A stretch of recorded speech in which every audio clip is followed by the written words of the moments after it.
boleh saya dapatkan nama? Hai, nama saya Aiman. Aiman pula. Sorry. Nama apa tadi? Adam. Sabar. Garang-garang semua. Nama abang apa tadi? Aiman. Tak. Nama dia Iman. Flat dah. Iman lah. Abang nak ada apa tadi? Matcha coconut cloud dengan matcha lonji flip. Itu saja ke? Ya, itu saja. Okay, first kita masukkan coconut pure. Aiman pun curang weh. Kita masukkan ais dalam 1 scoop saja.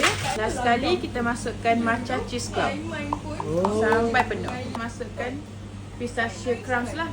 Siapa nama lelaki tadi weh? Nama dia Iman. Nasib baik Iman. So ini matcha lonji kita dah siap. Oh, dah apa ni? Ini air matcha lonjing. Dia guna tea base daripada lonjing. Lepas tu taruhkan ada pahit-pahit matcha sikit. Pahit sangat ke? Tak adalah, ini kalau orang yang bukan lover matcha pun boleh je minum. Kita masukkan snowy cream.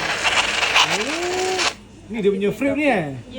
Okay, last sekali kita taruhkan matcha powder, hiasan. So dah siap matcha lonjing frame. Ya, itu je. Okay, air abang dah siap. Disebabkan membeli 2 air daripada matcha series ni, abang akan dapat 1 stiker dan satu daripada bookmark ni. Oh, yang ni random ah? Random. So abang ini bookmark dia. So cara korang pakai je, just letak je dekat korang punya kertas atau buku. Lepas tu tutup. Habis dia start bila ni, Wak? Dia start 10 Julai nanti. Semua outlet ada? Semua Alur Beauty ada.